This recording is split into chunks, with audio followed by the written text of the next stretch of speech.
Praise the lord అండి. ప్రభు అయిన యేసుక్రీస్తు నామములో మీ అందరికీ కూడా శుభాలు వందనాలు తెలియజేస్తున్నాను. ప్రభు నాకు ఇచ్చిన ఈ మంచి సమయాన్ని బట్టి దేవుని ఎంతగానో స్తుతిస్తున్నాను. మరొకసారి లైవ్ ద్వారా మీతో కలిసి ఆరాధించడానికి, దేవుని నామాన్ని మహిమపరచడానికి ప్రభు ఇచ్చిన ఈ మంచి సమయాన్ని బట్టి దేవునికి వందనాలు తెలియజేస్తున్నాను. మంచిదండి, అందరు బాగున్నారు కదా అండి. మరి మీ కొరకు, మీ కుటుంబం కొరకు, మీ పిల్లల కొరకు నిత్యము మానుదిన ప్రార్థనలు ప్రార్థిస్తున్నాం. దయచేసి కళ్ళు మూసుకున్నట్టయితే ప్రార్థించి ముందుకెళ్దాం. పరిశుద్ధుడి తండ్రి, మీకు స్తోత్రాలు ప్రభా. ఎవరైతే నాయన ఈ లైవ్ ద్వారా మరొకసారి తండ్రి మాతో కలిసి ఆ వాక్యాన్ని ధ్యానిస్తున్నారు, వాక్య లోతులోకి వెళ్తున్నారు. మమ్మల్ని అందరినీ కూడా పరిశుద్ధాత్మ ద్వారా దర్శించండి.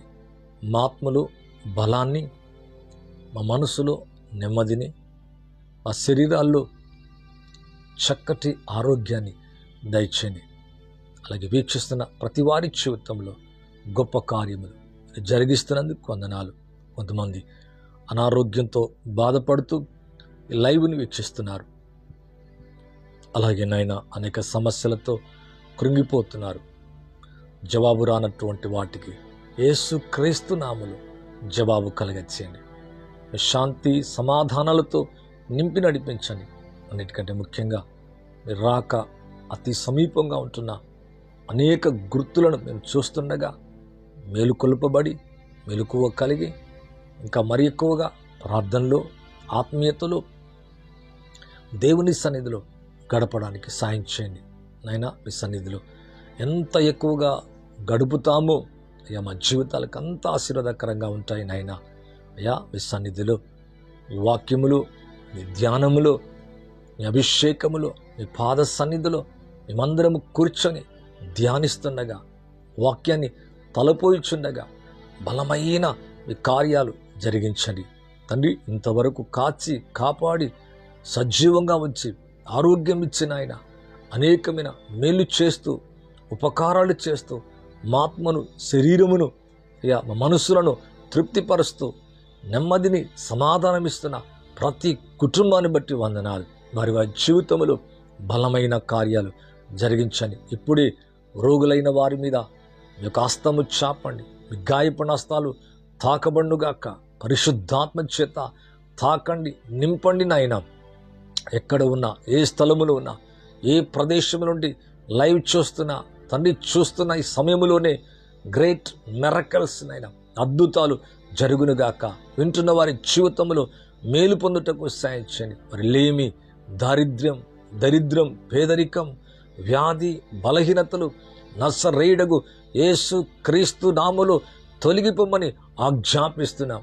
రోగులైన వారిని స్వస్థపరచండి ప్రభా. ఉద్యోగ సమస్యలు, కుటుంబ సమస్యలు నాయన, వ్యక్తిగతంగా ఆర్థికంగా అప్పుల చేత బాధపడుతున్న ప్రతి వారి అప్పుల నుంచి సంపూర్తిగా విడిపించి మరలా తిరిగి అప్పు చేయకుండా అనేకులకు అప్పిచ్చేవారిగా, అనేకులకు చేయూతనిచ్చేవారిగా వారి చేతులను బలపరచని, కృంగిపోయిన వాళ్ళు లేవనెత్తని, పడిపోయిన వారిని మరలా తిరిగి పురికొల్పండి నాయన. ప్రార్థనా జీవితాన్ని కొనసాగుటకు సాయం చేయి. పరిశుద్ధంగా, నీతిగా, యథార్థంగా మీ కొరకు ఈ చివరి దినాలు మరి అధికంగా జీవించే గొప్ప కృప మా అందరికీ దయచేయమని, మా కుటుంబాల్ని, సంఘాలని ప్రభా, అయ్యా వ్యక్తిగత జీవితాల్ని నాయన తండ్రి, ఎవరైతే తండ్రి ప్రార్థన కోరుతున్నారో, ఎవరైతే ఏకీభవిస్తున్నారో, ఎవరైతే నాయన అయ్యా సహకరిస్తున్నారో, ఎవరైతే మా కొరకు ప్రార్థిస్తున్నారో తండ్రి, నైనా వాక్యాన్ని వింటూ బలపడుతున్నారో వారి జీవితంలో బలమైన కార్యములు చేయండి. వారి నిరాశలన్నీ తీసివేయండి. వారి కృంగుదలంతా తొలగించాలి. నెమ్మదిని, సమాధానము కలగచేయమని, మంచి కార్యములతో మీరు నింపి నడిపించమని, పరిశుద్ధాత్మ యొక్క కార్యములు మధ్యాహ్న కాల్సములు జరిగించి మహిమను, ఘనతను పొందమని నజరేయుడగు యేసు క్రీస్తు నామములో అడిగి వేడుకుంటున్నాను తండ్రి. ఆమేన్.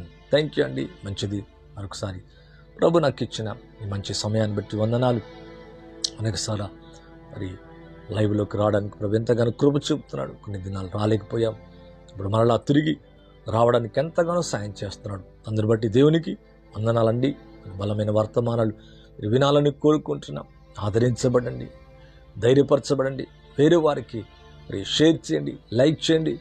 మరి ఈ యొక్క పరిచర్య కొరకు మా కొరకు కూడా ప్రార్థించండి. ఒకవేళ హైదరాబాద్ ప్రాంతానికి కనుక మీరు చెందిన వారైతే బెత్లహేమ్ స్కూల్లో మల్కాజ్గిరి మల్లికార్జున్ దగ్గర, మరి హనుమాన్పేట దగ్గర మరి ప్రార్థనలు జరుగుతున్నాయి, స్కూల్లో జరుగుతున్నాయి. పిల్లలారా 9 o'clock టు ఆదివారం 9 o'clock టు 10:30, 10:45 వరకు మరి చక్కటి ఆరాధన, మరి దైవ సందేశములు, పరిశుద్ధాత్మతో కూడిన మంచి సందేశాలు మీరు వినవచ్చు. మీ ఆత్మీయంగా శారీరకంగా దీవించబడచ్చు. మీకున్న సమస్యల నుంచి విడుదల పొందొచ్చు. మిమ్మల్ని అందరినీ కూడా ప్రేమతో ఆహ్వానిస్తున్నాం. అలాగే పరిచర్య కొరకు ప్రార్థించండి. మరి మీ యొక్క సహకారం మాకు తెలియజేస్తున్నందుకు దాన్ని బట్టి దేవునికి ఎంతగానో వందనాలు తెలియజేస్తున్నాను. మరి ఈ వాక్యాలన్నీ, ఈ ఆత్మీయమైన ఈ సందేశాలన్నీ మీ ఆత్మీయ జీవితంలో గొప్ప మేలుకొలుపుగా ఉండాలని, మీ కొరకు, మీ ఆత్మీయ జీవితంలో బలపట్ట కొరకు, మీ కుటుంబాలు దీవించబట్ట కొరకు నిత్యము మీ కొరకు ప్రార్థిస్తున్నాం. థ్యాంక్ యూ అండి. Pastor Moses prince, voice of Jesus ministries, మరి గ్రేస్ టైమ్ చర్చ్. మంచిది. దేవుని యొక్క సందేశములకి వెళ్దామండి. నా వాక్య సందేశంలోకి వెళ్తున్నాను. ఏ మేలు కొదువై ఉండదు. మరి బైబిల్లో గనక చూసినట్లయితే కీర్తన గ్రంథం 34వ అధ్యాయం 10వ వచనాన్ని చదువుదామండి. సింహపిల్లలు లేమిగలవై ఆకలిగొనును, యెహోవాను ఆశ్రయించు వారికి ఏ మేలు కొదవై ఉండదు. నిజమే ప్రియులారా. మరి దేవుని యొక్క వాక్యం అంటుంది, సింహపిల్లలకు లేమి, ఆకలి అనేది ఉండదు. ఎందుకంటే సింహం మరి అడవికి రాజు, తన పిల్లల్ని ఆకలి గునకుండా మరి చూడగలదు. మరి ఇక్కడ చూస్తే సింహపిల్లలైన లేమిగలవై ఆకలి గొనునంట, యెహోవాను ఆశ్రయించే వారికి ఏ మేలు కొదవే ఉండదు. ఎంత అద్భుతమైన కార్యం. అంటే యూదా గోత్రపు సింహం అయిన, మరి రాజులకు రాజైన, ప్రభులకు ప్రభైన ఆయన బిడల జీవితంలో ఇక్కడ చూస్తే, ఒకవేళ ఈ భూమి మీద ఈ అడవిలో ఉన్న ఈ జంతువు లేదా సింహం పిల్లలు, ఎందుకంటే సింహం ఆ అరణ్యానికి, ఆ అడవికి రాజు కనుక ఏ కొదువు ఉండదు, లేమి ఉండదు. తన పిల్లల్ని తృప్తిపరచడానికి కావలసిన ఆహారాన్ని తీసుకురాగలదు. అయినను సింహపిల్లలైన లేమి గొంటాయంట, ఆకలి గొంటాయంట. కానీ యెహోవాను ఆశ్రయించే వారికి ఏ మేలు కొదవైంటిదంట. అవును ప్రియులారా, నీ జీవితంలో, నా జీవితంలో ఏ విషయంలో కూడా మనము లేమి కలిగి ఉండద్దు. అందుకే కీర్తనకారుడు అంటాడు, యెహోవా నా కాపరి, నాకు లేమి కలగదు. పచ్చిక గల చోట్ల ఆయన నన్ను పరుండజేయుచున్నాడు, శాంతికరమైన జలముల యొద్ద నన్ను నడిపించుచున్నాడు. తన నామమును బట్టి నీతి మార్గములో నడిపించుచున్నాడు. గాఢంద కారపు లోయలో సంచరించిన ఏ అపాయానికి భయపడను. నీ దుడ్డు కర, నీ దండం నన్ను ఆదరించును.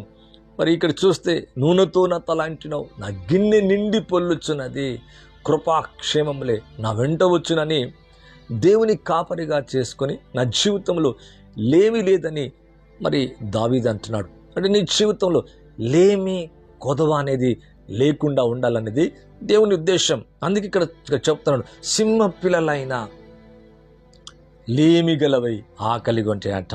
అంటే the young Lions do lakh, అంటే వాటికైనా ల్యాకింగ్ ఉంటుందంట. ల్యాక్ అంటే లేమి ఉంటుందంట. కానీ దేవుణ్ణి ఆశ్రయించే వారికి, లేదా దేవుని వెతుకు వారికి, ఇక్కడ చూస్తే మరి they that seek the lord, అంటే దేవుని వెతుకు వారికి, మరి దేవుని విశ్వాసంతో ఎవరైతే వెతుకుతారో ఆత్మలు, మరి ప్రార్థన జీవితంలో, వారి జీవితంలో ఇక్కడ అంటాడు, shall not want any good thing, ఏ మంచి కూడా కొదవై ఉండదంట, ఏ లేమి ఉండదంట, ఏ కొదువు ఉండదంట. మన జీవితంలో ప్రతి లేమి, కొదవ మీ నుంచి దూరం అయిపోనుగాక, దరిద్రం తొలగిపోనుగాక. మరి ఆకలితో ఉండాలని, లేమిగా ఉండాలని, దరిద్రంగా ఉండాలని, లేదా కొదువైన జీవితాన్ని కలిగి ఉండాలని దేవుడు ఎన్నడూ ఎప్పుడు కూడా కోరడు పిల్లలరా. అందుకే బైబిల్ అంటుంది, యాకోబు రాసిన పత్రికలు ఒక మాట ఉంది, పిల్లలరా మీరు ఎవరికైనా జ్ఞానం కొదువుగా ఉంటే నన్ను అడగండి, వాడికి ఎలాగిస్తారంటే ధారాళంగా ఇస్తానంట. అంటే ఏదైనా ఒకవేళ కొదువు ఉంటే ప్రభువుని అడగాల, దేవుని దగ్గరికి వెళ్ళాల. కొదవ లేని జీవితాన్ని ఉండాలని కోరుకుంటాను. ఒకవేళ కొదువ కనుక ఉంటే ఆయన ఆశ్రయించి మరి ఆయన వెదికే వారికి, ఒకవేళ ఏదైనా కొదువైతే ప్రభు అంటున్నాడు, మరి ఆ కొదువ ఎలా తీర్చబడుతుంది, ఎలా తీరుస్తాడంటే, మరి నన్ను అడగండి, మీలో ఎవరికైనా జ్ఞానము కొదువుగా ఉంటే మనకి ఎలాగిస్తారంటే ధారాళంగా ఇస్తారంట. అంటే మీ జీవితంలో కొంచెం కొంచెం కాదు, అంటే ప్రభు ఇచ్చేది ఎప్పుడు కూడా మరి తేలికపాటిదిగా ఉండదు, కొద్దిగా ఉండదు, లేమి ఉండదు, దారిద్ర్యం ఉండదు. ఇశ్రాయేలు ప్రజలు లేమి దారిద్ర్యం ఒక్క దినము లోపటనే దేవుడు తీర్చివేసి వారిని మరి ఆ ఐగుప్తు దేశం నుంచి పాలు తిన దేశానికి నడిపించినట్టుగా చూస్తున్నాం. అవును పిల్లరా, సింహ పిల్లలైనా లేమి కొనొచ్చు, ఆకలి కొనొచ్చు, కానీ యూదా గోత్రపు సింహం పిల్లలైనా అనగా దేవుని సంఘం, దేవుని బిడ్డలు, అంటే నీవు నేను దేవుని యందు విశ్వాసం ఉంచినప్పుడు, ఆయన ఆశ్రయించినప్పుడు మన జీవితంలో కొదువ లేని జీవితాన్ని జీవించాలని దేవుడు కోరుకుంటున్నాడు. ఈ యొక్క లైవ్ అనంతరం మీ జీవితంలో ఉన్న లేమి వెళ్ళిపోనుగాక, దారిద్ర్యం తొలగిపోనుగాక, లేమి మరి కొదువ అనేది నీ జీవితంలో కొదువ లేనటువంటి జీవితాన్ని ప్రభు నీకు ఇవ్వాలని ఆశపడుతున్నాడు. అందుకే ఎవరికైనా కొదువు ఉంటే మరి ఏం చేయాలంటే, యాకోబు రాసిన పత్రికలో వ్రాయబడ్డట్టుగా, అంటే మీలో ఎవరికైనా ఏదైనా అంటే కొదువు ఉంటే, జ్ఞానం ముఖ్యంగా కొదువు ఉంటే నన్ను అడగండి, మనకి ఎలాగిస్తానంటే ధారాళంగా అనుగ్రహిస్తాను. చూద్దామండి ఆ వాక్యాన్ని, ఆ భాగాన్ని కనుక చూద్దాం. యాకోబు రాసిన పత్రిక మొదటి అధ్యాయం ఒకసారి చూద్దామండి. మీలో ఎవరికైనా జ్ఞానము కొదువుగా ఉంటే ఉన్న ఎడల అతడు దేవుని అడగవలను, అప్పుడు అతనికి అనుగ్రహింపబడును. ఆయన ఎవరిని గద్దింపగా అందరికీ ధారాళముగా దయచేవాడు. అవును, దేవుడి ఇక్కడ చూస్తే మీలో ఎవరికైనా జ్ఞానం, ఎందుకు జ్ఞానాన్ని అడుగుతున్నా అంటే, ఒకవేళ జ్ఞానం చూడండి, మనం పిల్లలు సహజంగా ఏదైనా అడిగితే జ్ఞానం కావాలంటారు. మరి ఎందుకంటే జ్ఞానం ఉంటే సరిగా చదువుకుంటారని, జ్ఞాపకం ఉంటుందని, మరి పైకి వస్తారని, మంచి ఉద్యోగాలు కలిగి ఉంటారని, వాళ్ళ లైఫ్ సెటిల్మెంట్ ఉంటుందని, ఏదో ఈ లోకపరంగా జ్ఞానం అడుగుతారు. కానీ జ్ఞానం అంటే ఎవరో కాదు, ప్రభువే. ప్రభు యొక్క జ్ఞానం ఎక్కడుంటే అక్కడ తేలికగా ఉంటుంది. మనస్సు, హృదయం అనగా క్రీస్తే జ్ఞానం, దేవుని జ్ఞానం. మరి యేసు ప్రభు ఉన్న చోట మరి కష్టంగా ఉండదు, తేలికగా ఉంటుంది హృదయము, మనస్సు. అందుకే లూకా సువార్తలో కనుక మీరు చూసినట్లయితే 5వ అధ్యాయములు మరి దేవునికి వాక్యములు కనుక చూస్తే, మరి లేమి చేత బాధపడుతూ కొదవతో మరి ఉన్నట్టుగా మరి వాక్యంలో రాయబడింది. లూకా సువార్త 5వ అధ్యాయములు మరి సీమోను పేతురు అక్కడ కొదువైపోయింది, లేమి అంటే అక్కడ ఏమీ లేకుండా వెళ్ళిపోతున్న సమయంలో దేవుడు ఎలాగిచ్చాడంటే, అతను కుడివైపు వేయమన్నప్పుడు ఆ చేపల రాశికి అతను భయపడిపోయాడు. అది లాగుతున్నప్పుడు అంట మరి వల్ల పిగిలిపోట్లే, కానీ తేలికగా వస్తుంది. మరి ఎన్ని చేపలు అంటే ఆ దోణి నిండిపోవటమే కాదు, మరొక దోణి అనగా ఎలాగిస్తానంటే, దేవుడు ఏదైనా ఇచ్చినప్పుడు ఎలాగిస్తారంటే ధారాళంగా ఇస్తారంట. అంటే మీలో ఎవరికైనా కొదువు ఉంటే దేన్ని అడగాల? జ్ఞానం అడగాల. ఎక్కడ జ్ఞానం ఉంటుందో అక్కడ సులువు ఉంటుంది, అక్కడ తేలిక ఉంటుంది.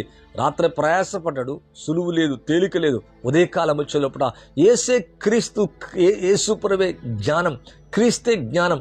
జ్ఞానమైన యేసయ్య ఆ దోణిలోండి ఒక మాట ఇవ్వగా ఆ జ్ఞానాన్ని ఎప్పుడైతే అనుసరించాడో అతని జీవితములో తేలికైపోయింది. తన ప్రయాసం తను తెచ్చుకోవాల్సింది, తను ఏదైతే కొదువుందో, ఏదైతే లేముందో ఆ లేమి దారిద్ర్యం తొలగిపోయి తన జీవితంలోకి ధారాళంగా మరి ఆ దినన ఆ ధోని నిండిపోయినట్టుగా చూస్తున్నాం. నీ హృదయము, మనస్సు దేవుని జ్ఞానముతో నిండిపోనుగాక, దేవుని వాక్యముతో నిండిపోనుగాక.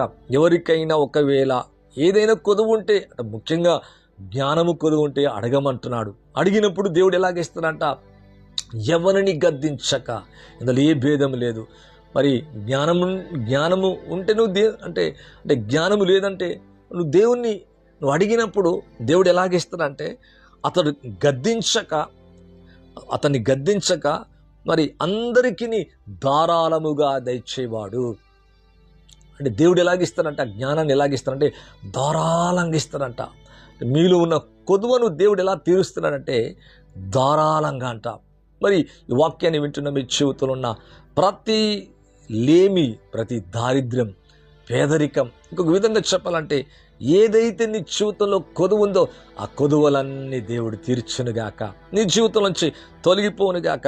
అందుకే మీలో ఒకవేళ జ్ఞానము కొదువుగా ఉంటే, అందుకే సొలొమోను అడిగాడు, ప్రభా ఇన్ని వేల మందికి నేను వీరిని న్యాయంగా తీర్పు తీర్చాలంటే నా జ్ఞానం సరిపోదు, మీ జ్ఞానం కావాలా.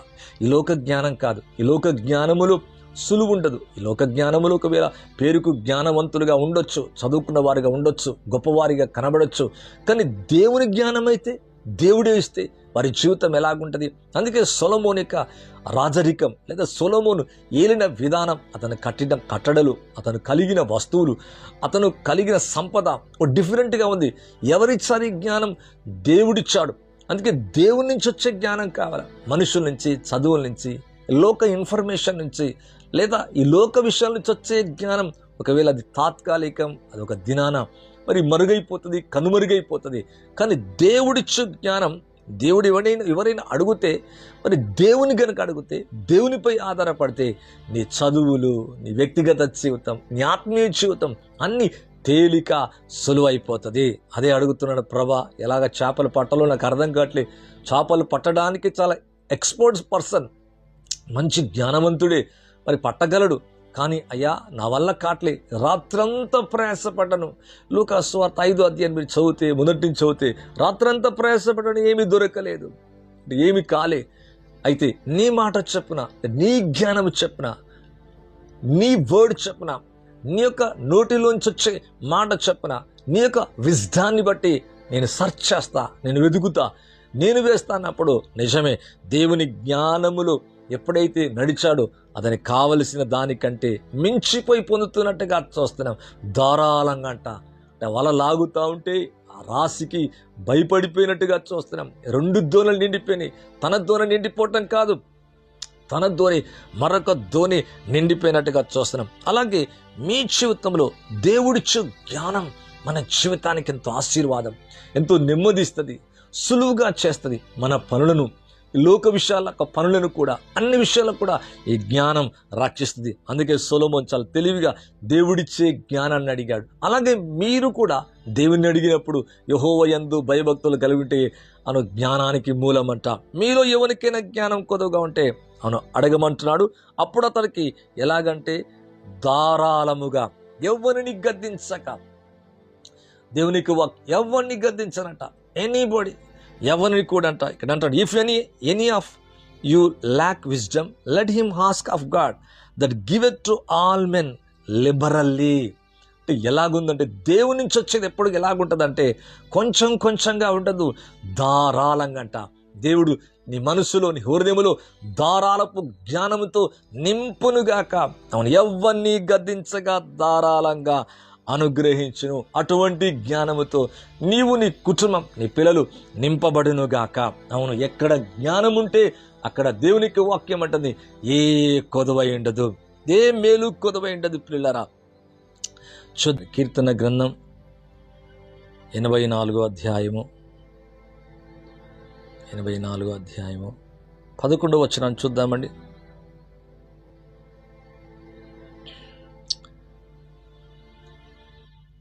దేవుడిని యెహోవా సూర్యుడు కేడమునైనాడు, యెహోవా కృపయు ఘనతయు అనుగ్రహించును, యథార్థంగా ప్రవర్తించే వారికి ఆయన ఏ మేలు చేయక మానడంట.